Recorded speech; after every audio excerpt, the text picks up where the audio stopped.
Assalamualaikum warahmatullahi wabarakatuh.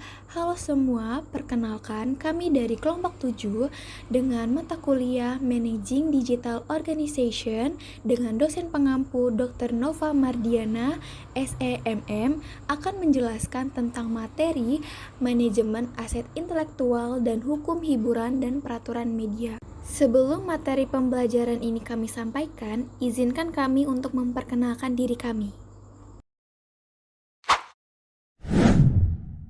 Perkenalkan, nama saya Kurniawan Sidik dengan NPM 2311012002. Nama saya Sultan Pasha Ramadan dengan NPM 2311012026. Perkenalkan, nama saya Muhammad Gifal Rizkin Haris dengan NPM 2311012036. Perkenalkan, nama saya Salma Aliakinasi dengan NPM 2311012050. Perkenalkan, nama saya Muhammad Kasuma Wardano dengan NPM 2351012014. Perkenalkan, nama saya Fatur Rahman Sakonhas dengan NPM 2311012060. Saya Fajar Adi Kurnia Daulay, NPM 2311012058. Perkenalkan, nama saya Bintang Kalbu Wiguna dengan NPM 2311012032. Tujuan pembelajaran manajemen aset intelektual. Yang pertama, memahami konsep kekayaan intelektual. Yang kedua, bagaimana perusahaan mengatur pengelolaan kekayaan intelektualnya. Yang ketiga, jenis aset intelektual, perlindungan rahasia dagang, aset intelektual ciptaan kontrak, paten, merek dagang dan pakaian dagang, hak cipta, komersialisasi aset intelektual.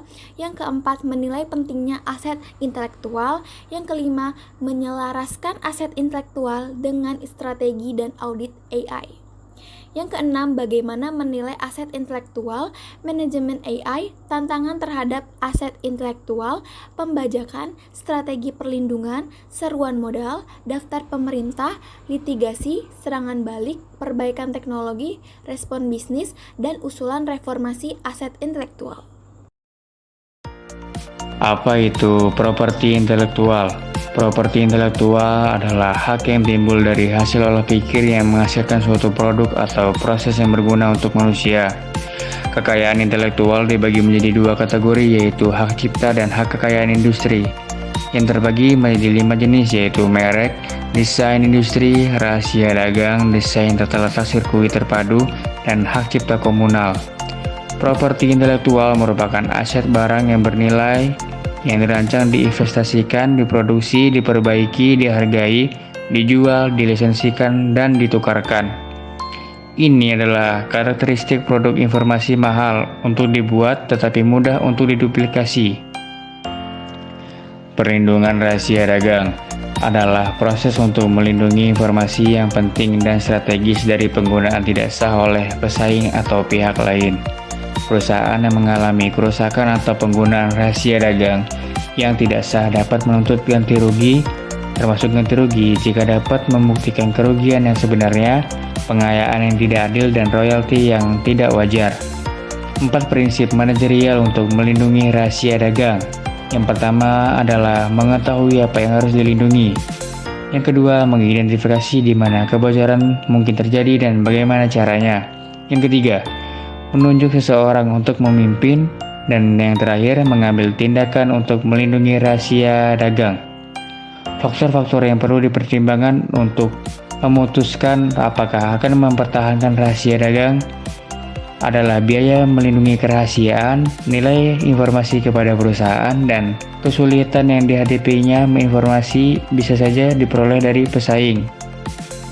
Perjanjian kontrak merupakan cara praktis utama untuk melindungi banyak rahasia dagang, khususnya rahasia dagang yang tidak dapat dilindungi berhak cipta atau dipatenkan. Paten adalah pemberian hak eksklusif untuk membuat atau menggunakan, menjual, mengimpor, atau lisensi suatu penemuan. Penerima paten memiliki eksklusivitas atas produksi dan penggunaan produk atau proses. Paten atas bentuk kehidupan genetik masih kontroversial, khususnya bentuk kehidupan yang direkayasa secara genetis di luar tumbuhan. Perubahan bentuk kehidupan memicu kebingungan etika dan ketakutan yang mungkin timbul terhadap keselamatan manusia, hewan, dan lingkungan dapat dikompromikan. Namun senyawa berbasis gen juga bisa mengalami hal tersebut sudah lama dipatenkan. Paten untuk bakat lunak dan bisnis. Paten untuk bakat lunak dan bisnis adalah bentuk perlindungan hukum yang diberikan kepada penemuan atau inovasi dalam bidang bisnis tertentu. Ini memungkinkan pemilik paten untuk melindungi hak eksklusif mereka atas penemuan mereka yang bertujuan untuk mencegah orang lain menggunakan, membuat, atau menjual penemuan tersebut tanpa izin. Persyaratan paten. Untuk mendapatkan paten, penemuan harus memenuhi persyaratan umum seperti 1. Kebaruan. Tidak boleh ada dokumen publik sebelumnya yang mengungkapkan penemuan tersebut. Yang kedua, ketidaknyataan. Penemuan tersebut tidak dapat diprediksi oleh orang yang terlatih dalam bidangnya. Yang ketiga, aplikabilitas industri. Penemuan tersebut harus dapat diterapkan dalam konteks bisnis atau industri tertentu. Jenis paten. Ada beberapa jenis paten yang relevan untuk perangkat lunak dan bisnis, seperti paten perangkat lunak untuk melindungi kode sumber, algoritma, atau aplikasi perangkat lunak yang baru dan unik. Paten metode bisnis yang melindungi proses atau metode operasional yang inovatif dalam konteks bisnis, serta paten desain yang melindungi desain estetika atau tampilan luar dari suatu produk. Proses pengujian paten.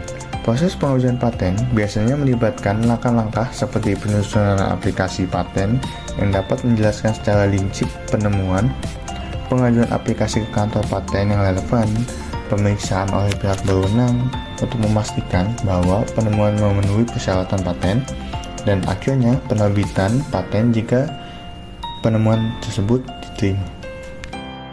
Ikhtisar merek dagang. Merek dagang adalah kategori utama aset intelektual yang mencakup kata, nama, frasa, suara, logo, atau simbol yang digunakan untuk mengidentifikasi perusahaan serta membedakan produknya dari kompetitor. Tujuan merek dagang adalah untuk melindungi investasi dalam sebuah nama atau logo untuk membangun reputasi dan merek, menghindari kebingungan konsumen, atau menciptakan kesadaran merek. Contoh istilah merek dagang adalah seperti Microsoft Windows, Disney World, atau iPhone. Ada banyak area abu-abu terkait pelanggaran merek dagang. Satu kasus menetapkan uji Polaroid untuk merek dagang dan pelanggaran dengan 8 faktor yang perlu dipertimbangkan, yang diantaranya adalah kekuatan tanda, derajat kemiripan antara kedua tanda tersebut, kedekatan produk, kemungkinan bahwa pemilik sebelumnya akan menjembatani kesenjangan tersebut, kebingungan yang sebenarnya, itikat baik tergugat dalam menerima merek tersebut, kualitas produk atau jasa terdakwa, dan kecanggihan pembeli. Hak publisitas. Hak publisitas dekat dengan merek dagang yang ditetapkannya hak milik atas nama dan gambar dari seseorang. Hal ini bertujuan untuk melindungi privasi dan berkaitan dengan masalah siapa yang bisa mengkomersialkannya. Misalnya saja, bintang film Michael Douglas dan Catherine Zeta-Jones menjual haknya untuk memotret pernikahan mereka pada tahun 2000 seharga $1,55 juta hingga jadi. Hak cipta. Ikhtisar hak cipta. Hak cipta adalah hak milik yang diciptakan oleh undang-undang yang memberikan kepada pencipta suatu karya asli hak eksklusif atas ciptaannya, penggunaan, dan distribusi. Awalnya mencangkup buku dan kemudian berkembang jauh melampaui karya cetak hingga hampir semua bentuk ekspresi, termasuk tari, musik, lukisan, foto, film, perangkat lunak, acara TV, olahraga, komputer, arsitektur sketsa, dan desain chip komputer. Perlindungan Hak Cipta Internasional. Amerika Serikat pro pembajakan pada tahun-tahun awalnya, bahkan yang pertama Undang-Undang Hak Cipta Amerika Serikat tahun 1790 secara eksplisit membatasi perlindungan karya asing. Sikap terhadap ini adalah hak kekayaan intelektual orang asing mendorong meluasnya pembajakan legal buku berbahasa Inggris. Baru pada tahun 1891 Amerika mulai mengakui hak cipta internasional. Ini mengikuti pola klasik bahwa suatu negara yang terutama merupakan importir ciptaan dan inovasi meremehkan HKI orang asing. Hingga saat itu negara menjadi eksportir itu sendiri. Penggunaan wajar dan penjualan pertama. Pengecualian penggunaan wajar mengizinkan pembuatan dan pendistribusian salinan untuk penelitian, pengajaran, parodi, jurnalisme, dan perpustakaan kegiatan. Perusahaan media membenci penggunaan wajar, namun universitas mengandalkannya. Faktor-faktor yang menentukan penggunaan wajar diantaranya adalah tujuannya, yaitu tujuan pendidikan nirlaba, kemudian jumlahnya. Hanya sedikit atau bagian yang bukan bagian tengah dari keseluruhan pekerjaan dapat digunakan. Dan yang terakhir, pasar. Penggunaannya tidak memberikan pengaruh yang besar terhadap pasar untuk pekerjaan. Selanjutnya ada komersialisasi. Yang pertama, menilai pentingnya dari aset intelektual. Dalam hal paten, permohonannya memerlukan referensi khusus. Hal ini memungkinkan pemeriksaan paten yang mana ada di luar sana dan mana yang tampaknya penting untuk selanjutnya penemu. Informasi ini dapat digunakan untuk memeriksa pentingnya suatu paten dan posisinya dalam tren teknologi yang lebih luas di bidangnya, serta status teknologi pesaingnya, perusahaan, dan inventor. Yang kedua, ada menyelaraskan aset intelektual dengan strategi audit AI. Perusahaan harus meninjau secara sistematis apa yang dimilikinya, apa yang dibutuhkannya, dan apa yang bisa dijual atau dibuang. Sebuah peta audit mewakili secara visual AI mana yang paling berharga bagi perusahaan strategi bisnis. Peta tersebut menunjukkan AI mana yang harus dilengkapi, dilisensikan, dijual, atau ditinggalkan. Audit membantu membedakan antara paten inti atau non-inti. Paten inti adalah teknologi yang penting bagi produk saat ini atau masa depan dan biasanya tidak demikian berlisensi. Paten non-inti adalah teknologi yang tidak digunakan produk yang ada saat ini atau yang direncanakan. Yang ketiga, bagaimana menilai aset intelektual? Ada banyak faktor yang mempengaruhi nilai AI. Yang pertama, kehidupan ekonomi AI. Yang kedua, siklus hidup teknologi. Yang ketiga, kekuatan perlindungan hukum. Yang keempat, pembatasan eksploitasi. Yang kelima, tingkat peningkatan yang diperlukan untuk mempertahankan aset. Yang keenam, persaingan pasar. Yang ketujuh, tren ekonomi dan teknologi di industri. Yang terakhir, biaya pengembangan aset pesaing. Lalu, bagaimana seseorang menilai AI untuk tujuan manajerial?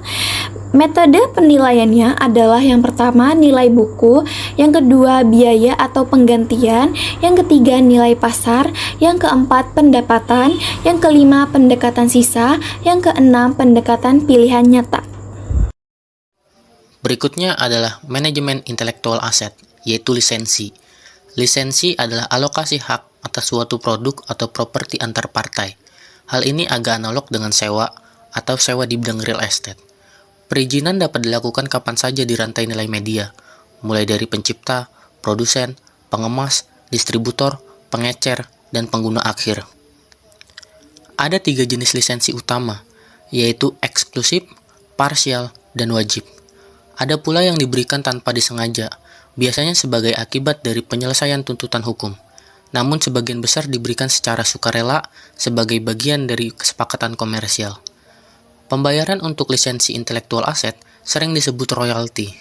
Royalti dapat dibayarkan dengan 2 cara, yaitu sekaligus di muka yang disebut lisensi yang dibayar, atau berdasarkan penjualan, keuntungan, unit, atau ukuran lain dari produk berlisensi yang disebut running royalty.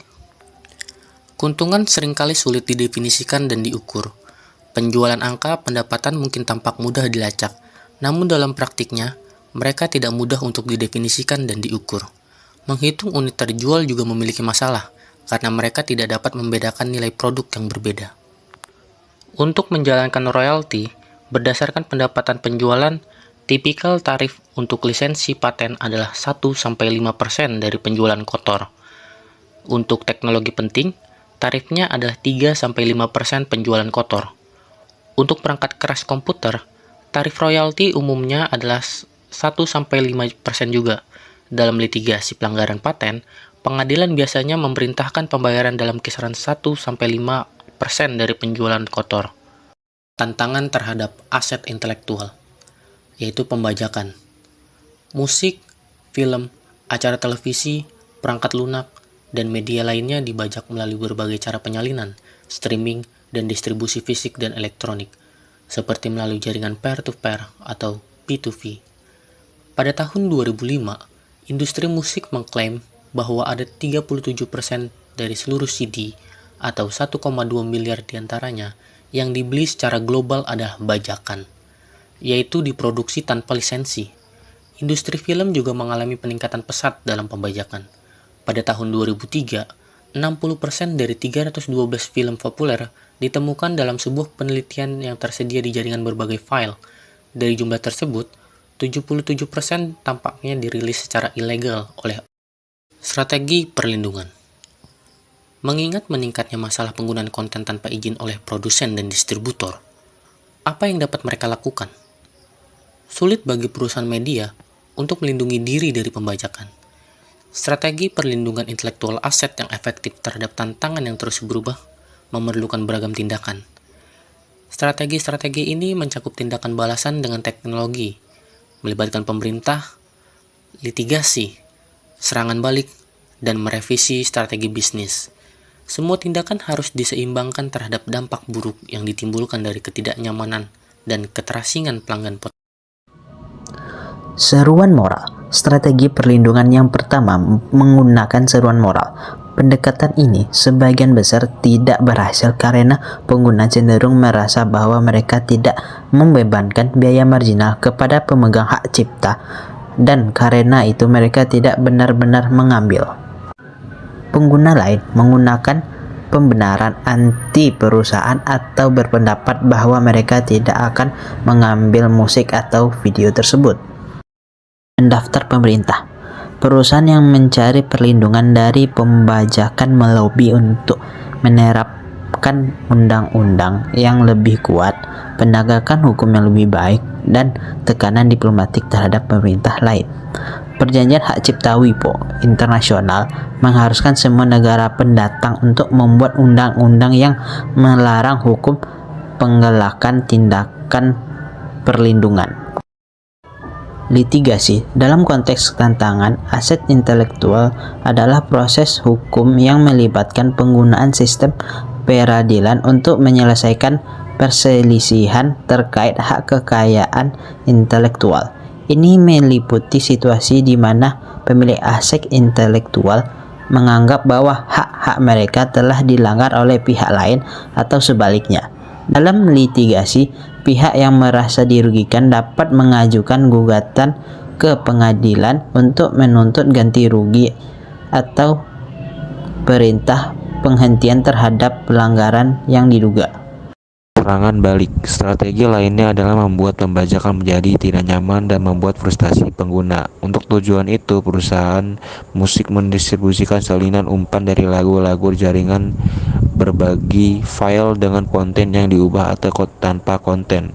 Pengguna mungkin menghabiskan untuk waktu mengunduh file untuk mendapatkan film atau lagu, namun kemudian menemukan di tengah mendengarkan bahwa mereka memiliki file yang rusak.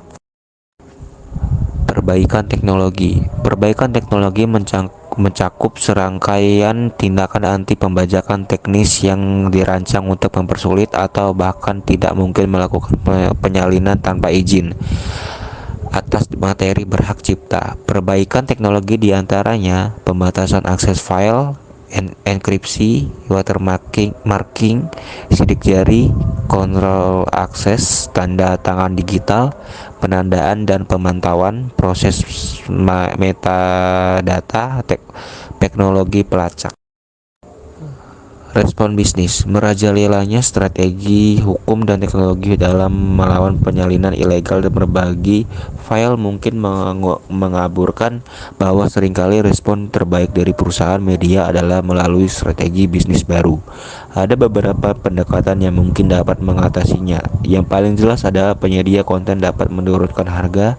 Dengan menurunkan harga, perusahaan media dapat membuat konten mereka lebih terjangkau bagi konsumen, mengurangi insentif untuk mencari salinan ilegal. Hal ini juga meningkatkan aksesibilitas legal konten, memperluas basis pelanggan, dan membangun hubungan yang lebih kuat dengan konsumen. Kesimpulan dari materi manajemen aset intelektual adalah bahwa aset intelektual merupakan bagian penting dari strategi bisnis sebuah perusahaan yang mencakup berbagai jenis seperti paten, hak cipta, merek dagang, dan rahasia dagang. Manajemen aset intelektual memerlukan pendekatan yang terorganisir dan komprehensif, mulai dari perorganisasian, internal hingga perlindungan hukum, dan komersialisasi. Perusahaan harus secara aktif mengelola dan melindungi aset intelektualnya, mengambil langkah-langkah seperti audit AI, lisensi, dan strategi perlindungan untuk menghadapi tantangan seperti pembajakan. Pentingnya perlindungan aset intelektual diperkuat oleh fakta bahwa nilai keberlanjutan perusahaan seringkali terkait dengan kepemilikan dan perlindungan aset intelektualnya. Dalam menghadapi tantangan yang terus berkembang, strategi baru dan respon inovatif juga menjadi penting untuk memastikan keberhasilan jangka panjang perusahaan dalam memanfaatkan potensi aset intelektualnya. Tujuan pembelajaran hukum hiburan dan peraturan media. Yang pertama, memahami konsep dan karakteristik dari persaingan non-pasar seperti perbedaan dengan persaingan pasar, faktor-faktor yang mempengaruhi, dan dampaknya terhadap industri media dan hiburan. Yang kedua, memahami dinamika hubungan antara pemerintah dan media, termasuk peran pemerintah dalam mengatur media serta dampaknya terhadap kebebasan berekspresi dan kepentingan publik. Yang ketiga, pemahaman tentang peran hukum dan fungsi Departemen Hukum di perusahaan media dalam menjaga kepatuhan hukum, serta hubungannya dengan manajemen litigasi dan hubungan masyarakat. Yang keempat, mengenali peran dan tanggung jawab penasihat umum dalam perusahaan media, serta memahami proses manajemen litigasi yang terkait dengan aktivitas media. Yang kelima, memahami konsep melobi dan manajemen hubungan masyarakat dalam konteks perusahaan media, termasuk teknik-teknik yang digunakan dalam proses tersebut. Yang keenam, pemahaman tentang proses regulasi media oleh pemerintah serta praktik pengaturan mandiri oleh industri media. Pendahuluan persaingan non-pasar. Persaingan non-pasar adalah konsep ekonomi yang digunakan oleh perusahaan untuk mengumpulkan informasi tentang pasar dan pelanggan, serta menganalisis data untuk mengubah strategi pemasaran dan produk sesuai dengan kebutuhan pasar. Hal ini dilakukan dengan tujuan untuk mengubah strategi pemasaran dan produk sesuai dengan kebutuhan pasar.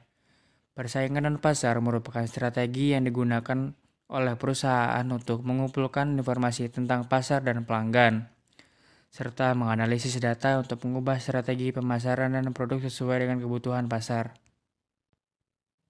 Realitas persaingan non-pasar adalah konsep ekonomi yang berhubungan dengan teori pemasaran dan ilmu ekonomi manajemen.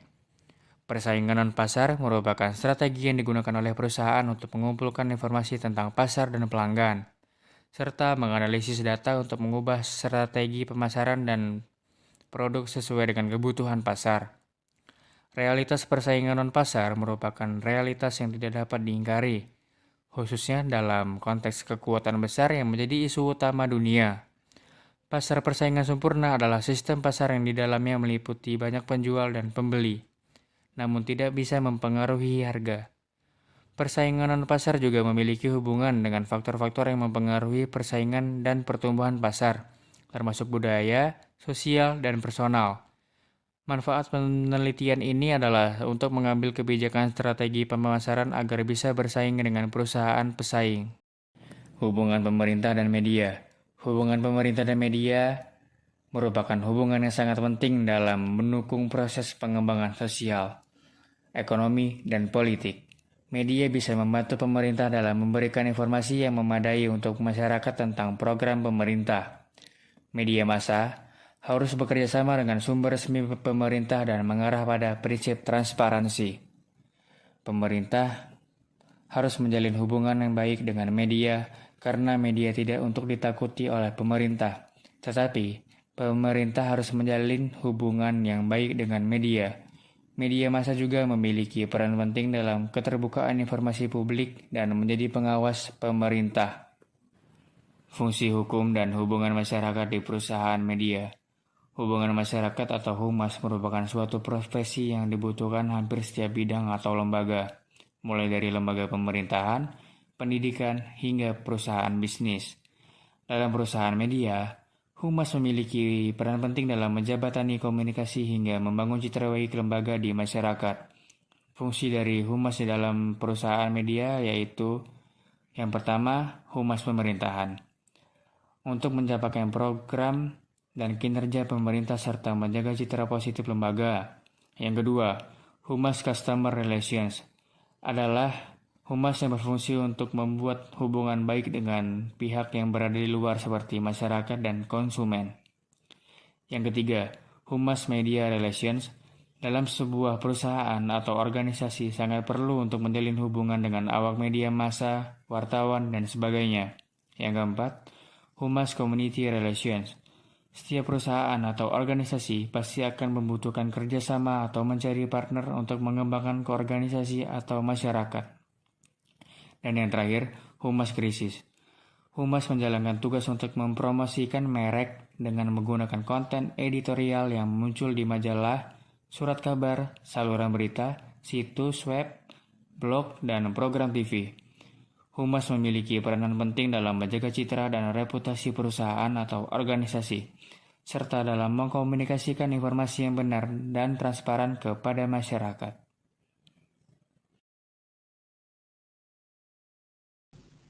Penasihat umum atau kepala departemen hukum adalah kepala pengacara dari departemen hukum, biasanya di perusahaan atau departemen. Fungsi utama dari penasihat umum adalah menjadi pengacara bagi perusahaan atau departemen dalam hal-hal yang berkaitan dengan hukum. Penasihat umum memiliki beberapa tugas, antara lain membantu perusahaan atau departemen dalam melakukan kegiatan yang sesuai dengan peraturan dan undang-undang yang berlaku. Menjadi pengacara dalam peradilan yang terjadi dalam perusahaan atau departemen. Membantu perusahaan atau departemen dalam membuat dan mengimplementasikan kebijakan hukum. Menjadi sumber informasi hukum bagi perusahaan atau departemen. Penasihat umum atau kepala departemen hukum juga memiliki hubungan dengan masyarakat, khususnya dalam hal-hal yang berkaitan dengan hukum dan keadilan. Masyarakat memiliki hak untuk mendapatkan informasi hukum dari perusahaan atau departemen, dan penasihat umum harus memastikan bahwa informasi yang diberikan kepada masyarakat adalah akurat dan jujur. Penasihat luar merupakan individu yang menyediakan layanan hukum kepada perusahaan atau organisasi. Mereka mengacu pada ketentuan hukum yang berlaku dan menyediakan rekomendasi yang sesuai untuk melakukan kegiatan yang sesuai dengan undang-undang dan peraturan yang berlaku. Penasihat luar juga bertanggung jawab untuk melakukan pengacaraan dalam peradilan yang terjadi dalam perusahaan atau organisasi. Selain itu, mereka menyediakan informasi hukum kepada perusahaan atau organisasi, serta membantu dalam pembuatan dan pengimplementasian kebijakan hukum. Penasihat luar biasanya bekerja secara freelance atau sebagai kontraktor yang dipesan oleh perusahaan atau organisasi. Mereka juga dapat bekerja dalam konsorsium dengan beberapa penasihat lain atau bersama dengan perusahaan hukum. Penasihat luar juga dapat bekerja dalam konsultasi dengan perusahaan atau organisasi, serta dalam pengembangan dan pengimplementasian kebijakan hukum. Manajemen litigasi adalah proses pengelolaan sengketa hukum melalui pengadilan. Fungsi utama litigasi adalah untuk menyelesaikan masalah dari para pihak yang bersengketa melalui proses pengadilan. Litigasi memiliki keunggulan seperti penyelesaian yang formal, transparan, dan berkekuatan hukum, tetapi juga memiliki kekurangan seperti biaya yang tinggi, waktu yang lama, dan kemungkinan terjadi hasil yang tidak diinginkan. Manajemen litigasi memiliki tahap yang mulai dari pendaftaran perkara, persiapan persidangan, sampai dengan persidangan dan putusan hakim.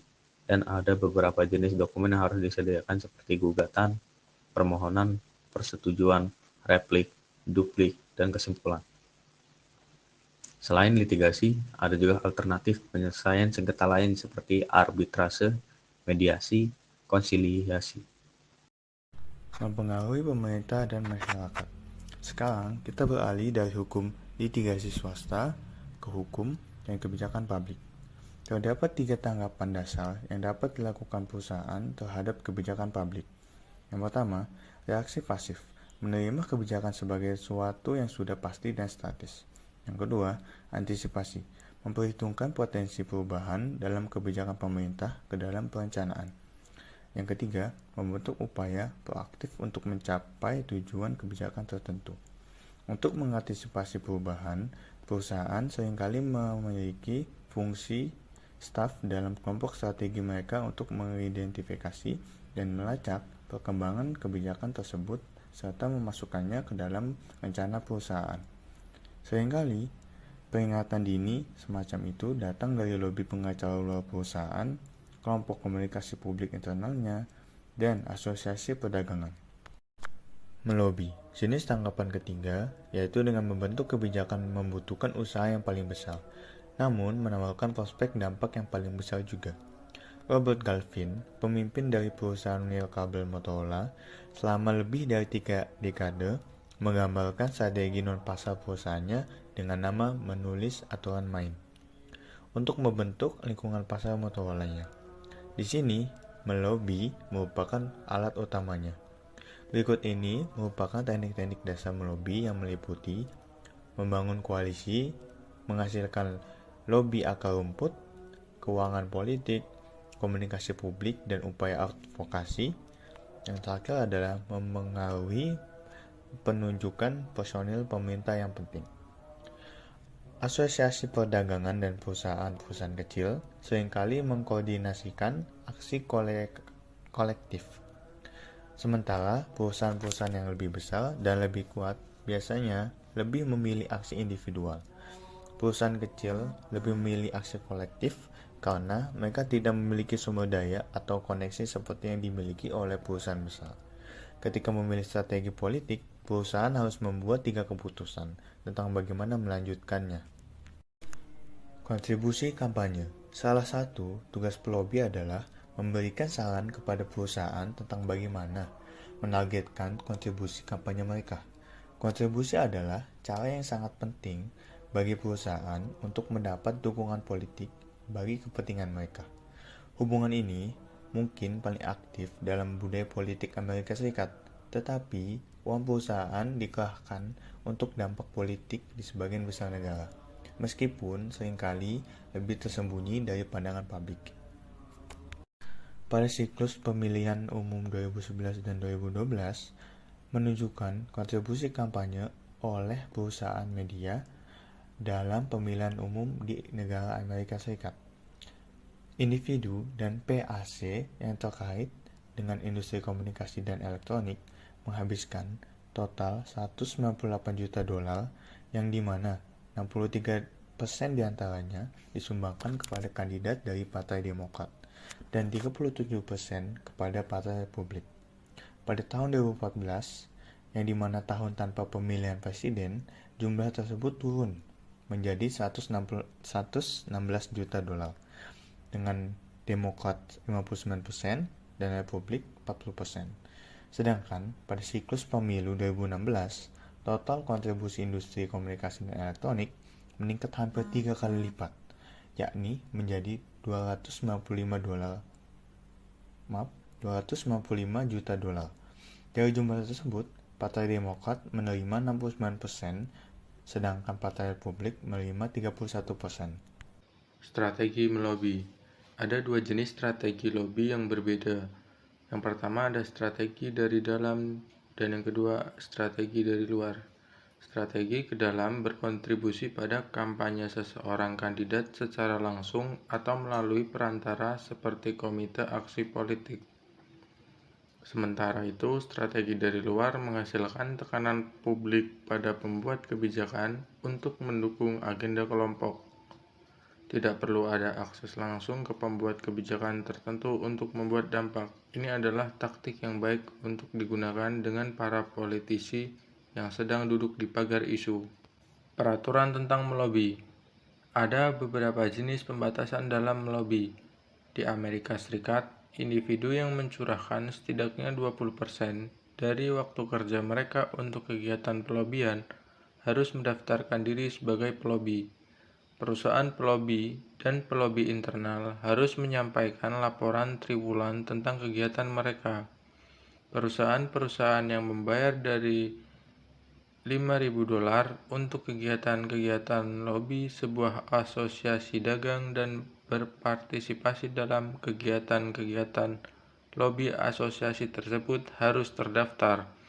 Pelobi dan perusahaan harus melaporkan kontribusi keuangan kepada atau atas nama pejabat publik, termasuk kontribusi kepada pihak ketiga yang menjadikan pejabat publik sebagai penerima penghargaan.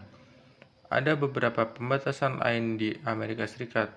Penerima dana federal seperti hibah, kontrak, atau perjanjian kerjasama tidak dapat menggunakan uang pemerintah untuk melobi pemerintah.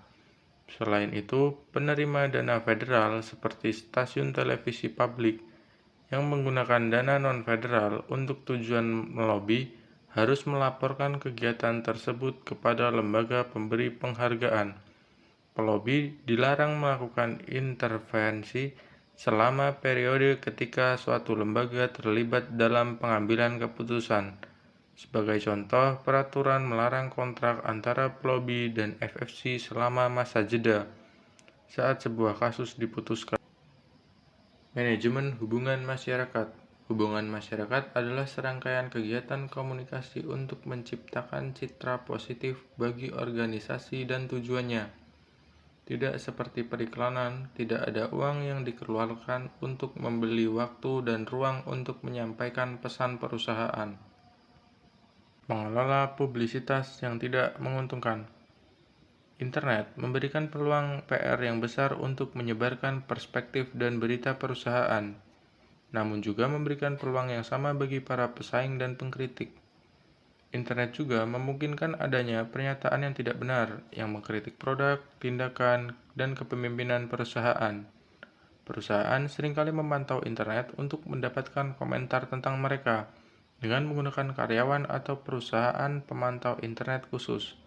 Dalam beberapa kasus, orang-orang seperti itu bertujuan untuk memberikan komentar positif tanpa mengidentifikasi diri mereka sebagai orang yang dibayar oleh perusahaan. Hal ini dapat menjadi bumerang. Selain itu, jika karyawan salah menyampaikan informasi tentang kinerja perusahaan, mereka dapat melanggar aturan anti penipuan dalam Undang-Undang Sekuritas, yang dapat membuat perusahaan terekspos pada tanggung jawab perdata dan pidana. Lalu, berapa banyak pengeluaran PR? Perusahaan dapat menghitung klip berita, melakukan survei, atau memantau internet. Tayangan media dapat diaudit dengan menjumlahkan sirkulasi, peringkat pemirsa TV, dan tautan online. Kita juga dapat mengukur jumlah total tayangan media pada khalayak tertentu. Kita juga dapat melakukan analisis konten tentang apa yang telah ditulis dan disiarkan tentang perusahaan. Hal ini terdiri dari melihat persentase usia artikel positif atau negatif berdasarkan publikasi, reporter, subjeks, atau target audience. Kita juga dapat mengukur exposure perusahaan dibandingkan dengan exposure para pesaing. Selanjutnya ada proses regulasi. Proses regulasi tersebut terdiri dari dua jenis. Yang pertama, regulasi pemerintah yang dibentuk oleh lembaga lokal, negara bagian, nasional, dan internasional. Dan juga regulasi mandiri oleh industri. Yang pertama ada regulasi mandiri. Regulasi mandiri dapat bermanfaat bagi perusahaan karena biasanya lebih digerakkan oleh para ahli, cepat, dan fleksibel dibandingkan dengan peraturan pemerintah. Peraturan yang dibuat lebih sesuai dengan permasalahan yang ada. Selain itu, biaya yang dikeluarkan oleh pemerintah lebih murah karena industri bertanggung jawab untuk mengembangkan dan menegakkan peraturan dan hukumannya. Regulasi mandiri dapat dilakukan dalam satu perusahaan atau melalui kesepakatan di antara sekelompok perusahaan. Regulasi mandiri dalam industri film. Tidak ada regulasi mandiri untuk industri film di Amerika Serikat. Sebaliknya, Motion Picture Association of America atau MPAA mengatur sendiri sektor ini. Pada awal tahun 1907, Kota Chicago mengesahkan undang-undang yang mengizinkan sensor film. Pada tahun 1915, Mahkamah Agung Amerika Serikat menguatkan hak pemerintah lokal untuk menyensor film dengan menganggapnya sebagai hiburan. Sebagai konsekuensinya, sepanjang tahun 1920-an dan 1930-an, para politisi lokal, organisasi keagamaan, dan para pelindung kesusilaan menuntut hak untuk menyensor film di setiap kota di mana mereka memiliki pengaruh. Sebagai tanggapan, pada tahun 1924, studio-studio memutuskan untuk membuat pengaturan standar umum yang dikepalai oleh Kepala Pos Jenderal William Hayes untuk melemahkan Dewan Sensor lokal. Dia menegosiasikan kode produksi di antara studio-studio tersebut. Kantor Hayes menetapkan prinsip-prinsip, memantau film, dan terkadang mengusulkan perubahan naskah dan menyensor film. Sebagai contoh, kode tersebut mengatakan bahwa dalam film, pelanggar hukum tidak dapat melarikan diri dari hukum. Bahkan pasangan yang sudah menikah harus tidur secara terpisah, dan perceraian akan berakibat buruk. Pada masa depresi besar, kantor Hayes bahkan mengkritik film yang berfokus pada masalah sosial seperti kemiskinan. Baru-baru ini, sistem rating MPAA untuk film-film mereka seperti G atau PG-13, yaitu bimbingan orang tua untuk anak di bawah umur 13 tahun, telah memberikan peringatan lebih dulu mengenai konten film dan iklannya. Proses pemeringkatan ini digambarkan sebagai proses yang tertutup, dengan standar yang tidak jelas dan lebih memihak pada film-film dari studio besar yang menandai sistem tersebut. Pengaturan mandiri televisi. Regulasi mandiri industri TV di Amerika Serikat mirip dengan industri film. National Association of Broadcasters atau NAB membuat kode untuk konten dan jenis produk yang dapat diiklankan dan bagaimana caranya. Minuman beralkohol misalnya, tidak boleh ditayangkan secara eksplisit. Terdapat banyak larangan seperti hipnotis, okultisme, astrologi, mengolok-olok penyandang disabilitas, dan tentu saja materi yang tidak senonoh. Untuk memastikan kepatuhan, masing-masing jaringan membentuk divisi internal standar dan praktik jaringan. Pada tahun 1982, kode ini dianggap melanggar hukum anti-monopoli dalam salah satu ketentuan utama ekonominya yang membatasi dengan kesepakatan bersama pasokan menit iklan. Pengaturan mandiri TV kabel. Setiap perusahaan TV kabel memiliki kode etik sendiri. Peraturan tersebut tersedia untuk umum. Dalam hal standar industri, sebagai tanggapan terhadap RUU Senat AS untuk mengatur layanan pelanggan, industri TV kabel melembagakan kebijakan pengaturan mandiri terkait layanan pelanggan. Perusahaan TV kabel setuju untuk menjawab semua panggilan dari pelanggan dalam 30 detik, memulihkan layanan yang terputus dalam 24 jam, dan memberikan pemberitahuan 30 hari sebelumnya kepada konsumen ketika mengubah harga atau susunan saluran. Selain itu, industri TV kabel juga sering kali mengatur dirinya sendiri dalam isu-isu seperti privasi pelanggan, praktik penagihan, dan sengketa. Sebagian besar jaringan kabel juga membatasi ketelanjangan dan kata-kata kotor, setidaknya sampai larut malam. Akan tetapi, jaringan langganan premium seperti HBO tidak mematuhi peraturan ini. Pengaturan mandiri dalam industri periklanan. Di banyak negara, terdapat pengaturan mandiri oleh perusahaan periklanan. Di Amerika Serikat, beberapa asosiasi perdagangan, asosiasi periklanan bergabung untuk membentuk Advertising Safety Regulatory Council atau disingkat ASRC. 97 ASRC telah menjadi mekanisme pengaturan mandiri yang utama dalam industri periklanan. Dewan ini meninjau keluhan dan konsumen dan kelompok konsumen, biro bisnis lokal yang lebih baik, dan para pesaing.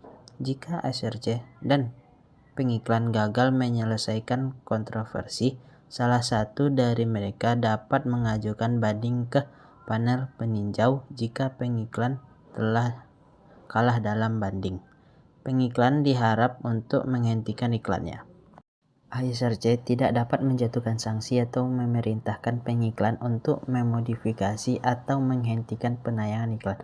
Namun, pengiklan dapat berpartisipasi dalam investigasi dan banding jarang sekali menolak untuk menerima keputusan panel.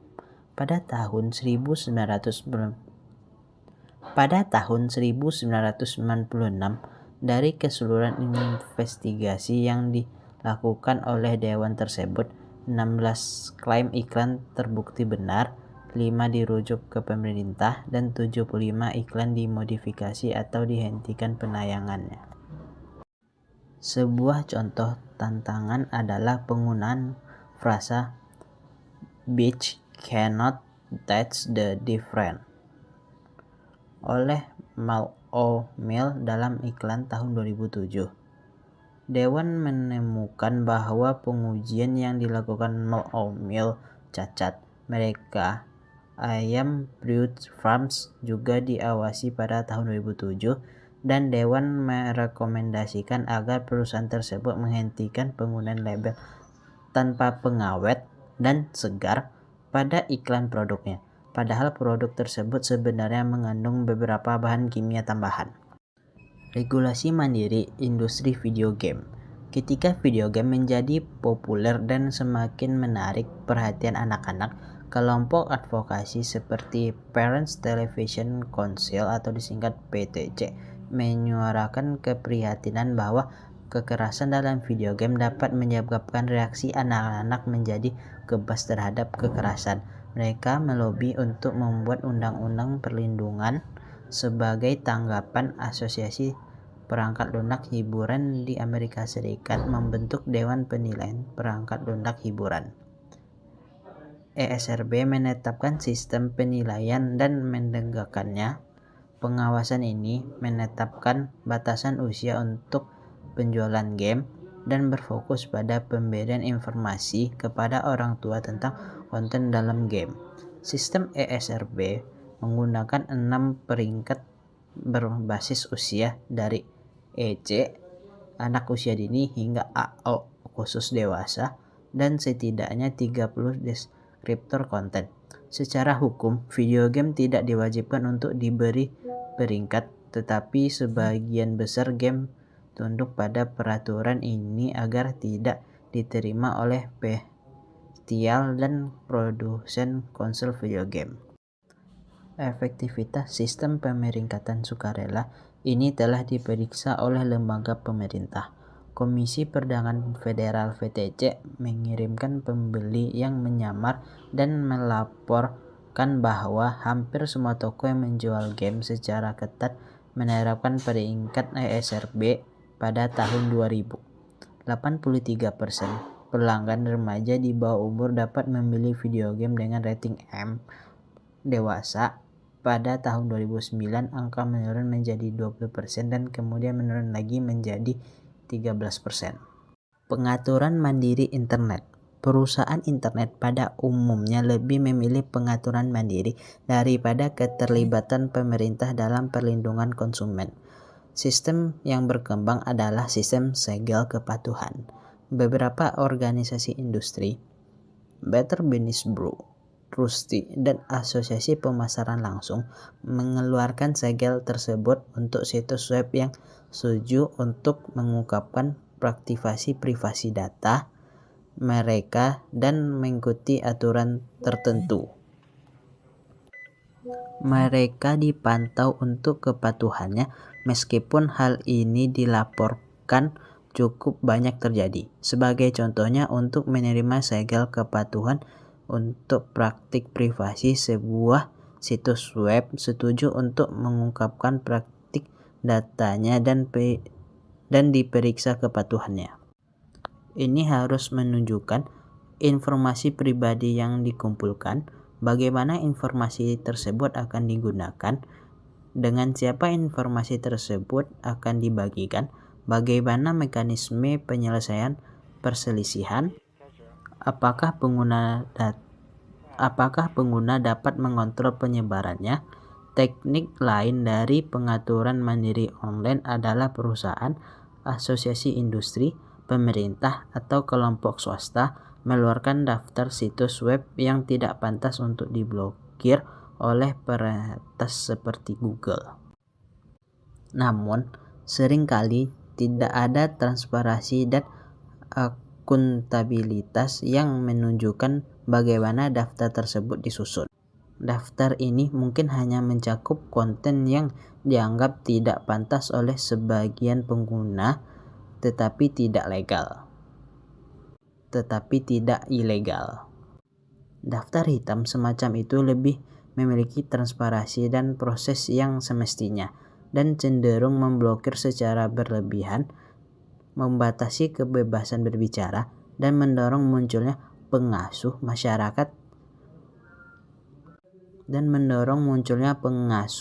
masyarakat terorganisir yang mendeteksi ujaran kebencian dalam opini yang tidak mereka setujui. Pada akhirnya, upaya-upaya seperti itu mengarah pada pemborosan penegakan hukum, sumber daya perusahaan, dan upaya memperluas jangkauan yurisdiksi di luar wilayah suatu negara. Pengaturan mandiri dalam industri periklanan. Di banyak negara terdapat pengaturan mandiri oleh perusahaan periklanan. Di Amerika Serikat, beberapa asosiasi perdagangan, asosiasi periklanan bergabung untuk membentuk Advertising Self-Regulatory Council atau disingkat ASRC. 97 ASRC telah menjadi mekanisme pengaturan mandiri yang utama dalam industri periklanan. Dewan ini meninjau keluhan dari konsumen dan kelompok konsumen, biro bisnis lokal yang lebih baik, dan para pesaing. Jika ASRC dan pengiklanan gagal menyelesaikan kontroversi, salah satu dari mereka dapat mengajukan banding ke panel peninjau. Jika pengiklan kalah dalam banding, pengiklan diharapkan untuk menghentikan iklannya. ASRC tidak dapat menjatuhkan sanksi atau memerintahkan pengiklanan untuk memodifikasi atau menghentikan penayangan iklan. Namun pengiklan yang berpartisipasi dalam investigasi dan banding jarang sekali menolak untuk menerima keputusan panel. 98 pada tahun 1996 dari seluruh investigasi yang dilakukan oleh dewan tersebut, 16 klaim iklan terbukti benar, 5 dirujuk ke pemerintah, dan 75 iklan dimodifikasi atau dihentikan penayangannya. Sebuah contoh tantangan adalah penggunaan frasa Bethesda can't taste the difference oleh Malt O'Meal dalam iklan tahun 2007. Dewan ini menemukan bahwa pengujian yang dilakukan Malt O'Meal cacat. 100 merek ayam Perdue Farm juga diawasi pada tahun 2007, dan Dewan merekomendasikan agar perusahaan tersebut menghentikan penggunaan label tanpa pengawet dan segar pada iklan produknya, padahal produk tersebut sebenarnya mengandung beberapa bahan kimia tambahan. Peraturan pemerintah langsung.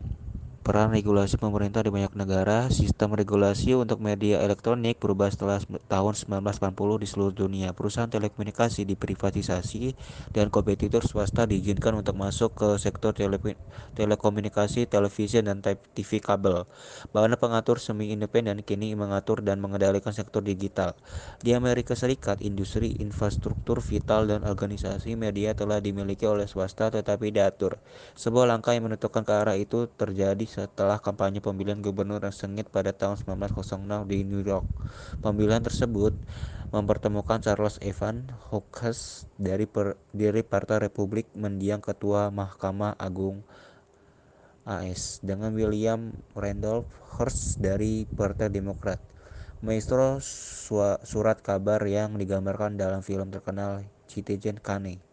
Hearst mendukung nasionalisasi utilitas publik bergaya Eropa, namun Hughes memenangkan pemilu dan membentuk Komisi Pelayanan Publik New York untuk mengatur infrastruktur milik swasta. Ini menjadi model AS. Sebaliknya, sebagian besar negara lain mengikuti model alternatif dan industri infrastruktur mereka seperti telekomunikasi atau TV berada di bawah kepemilikan negara untuk waktu yang lama. Tujuan dari kepemilikan negara atas industri ini adalah contohnya kontrol publik atas layanan vital, pengaruh negara atas jalan politik dan budaya, redistribusi ke daerah-daerah dan individu yang secara ekonomi lebih lemah, dan pengembangan teknologi. Penggunaan strategis proses regulasi. Perusahaan-perusahaan menggunakan proses regulasi secara strategis untuk mencapai tujuan mereka. Contohnya adalah penggabungan usaha T dan Bell South di bidang telekomunikasi. Usulan merger ini ditentang oleh sekelompok penyedia jasa telekomunikasi yang baru dan lebih kecil. Mereka khawatir akan potensi kekuatan pasar dari perusahaan gabungan baru dan hilangnya daya tawar mereka. Para pesaing mencoba untuk memblokir atau setidaknya menunda persetujuan merger tersebut. Mereka berhasil untuk sementara waktu. Akhirnya AT dan T membuat beberapa konsesi kepada para pesaingnya untuk mempercepat persetujuan merger dari VCC. Dengan adanya penggunaan proses tersebut, bagaimana seseorang dapat menganalisis tindakan dan pilihan perusahaan dalam lingkungan peraturan dalam hal strategi manajerial. Teori permainan adalah salah satu pendekatannya. Model teori permainan menganalisis perilaku perusahaan saat mereka melakukan gerakan dan gerakan balasan. Sebuah perusahaan dapat menggunakan pendekatan ini untuk mempertimbangkan alasan perusahaan lain. Namun karena analisis ini biasanya hanya berlaku untuk skenario 2 atau 3 pemain, teori permainan tidak dapat memberikan jawaban untuk banyak situasi. Kesimpulannya adalah, persaingan non-pasar dalam industri media dan hiburan merujuk pada kompetisi yang tidak hanya didasarkan pada faktor-faktor pasar seperti harga dan kualitas produk. Realitas persaingan non-pasar mengakui bahwa dalam industri ini, faktor-faktor seperti regulasi pemerintah, kebijakan industri, akses terhadap sumber daya, dan hubungan dengan pemangku kepentingan lainnya juga memainkan peran penting dalam menentukan keberhasilan perusahaan. Hubungan antara pemerintah dan media mencakup regulasi dan pengawasan pemerintah terhadap industri media dan hiburan. Pemerintah memiliki peran dalam mengatur konten media, melindungi kepentingan publik, dan memastikan kepatuhan terhadap hukum dan etika.